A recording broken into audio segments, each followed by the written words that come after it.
So today I want to talk about some rumors that have been going around in the Blackmagic user groups for quite a few years now that the Komodo is almost 2 years old. And it's the fact that Blackmagic will put an RF mount on their future cameras. And I want to let you all know that, unfortunately, that's false. That's not going to happen, and I'm going to explain to you why. Now, Blackmagic was one of the first third-party companies that successfully put the EF mount on a camera that got really popular that was not made by Canon. When looking at the EF lens mount, it was first released in the EOS 650 in 1987. And then you look at the RF lens mount, and it was first released with the EOS R in 2018. As you can see, there's a huge time gap between those two different lens mounts.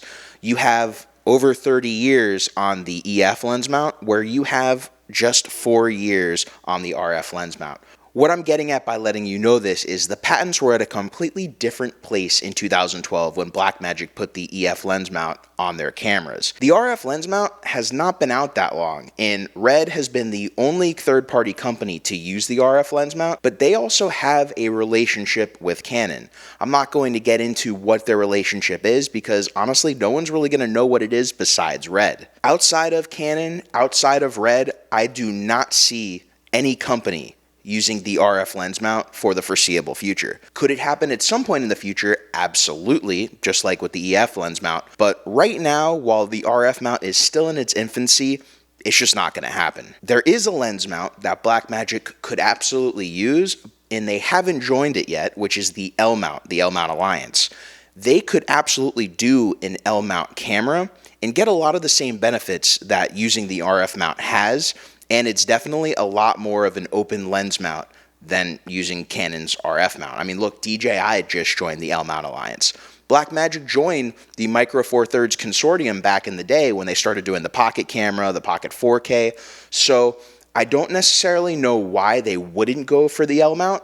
I think it makes the most sense. Obviously, there's not a crazy amount of lenses available for it yet. The RF mount's kind of in the same boat. There's not a lot of lenses available for it yet. But the cool part about the L mount is Sigma's making tons of great lenses for the L mount, especially with a lot of their cameras like the popular Sigma FP being an L mount camera. Sigma makes great lenses. I use mostly Sigma for a lot of my cinema work. Pretty much all of my professional work, I use Sigma lenses. So I think the L mount will be a major force to reckon with in the near future, especially with multiple companies using the L mount and not just a few companies or a singular company using one mount. I mean, look at Sony.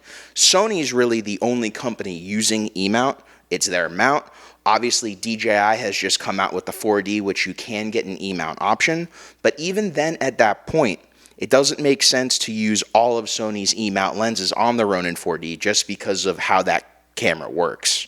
So I just wanted to come out with today's video to kind of talk to you about why the Blackmagic modular camera, whenever it gets made, whatever Blackmagic does, won't be an RF mount camera. I do hope they come out with the modular camera. Even if it's L mount, I think it would still be a force to be reckoned with in this market, but it just won't be RF mount. So that's my daily dose of knowledge. I hope you guys enjoyed it today. If you have any questions, please feel free to put them in the comments below. And if you got knowledge and value out of today's video, please make sure to hit that like, subscribe, and notification bell to keep up to date with the latest videos on the channel. Until next time, my name's Geoff Fagien. Thank you for watching, everybody, and I will see you in the next video.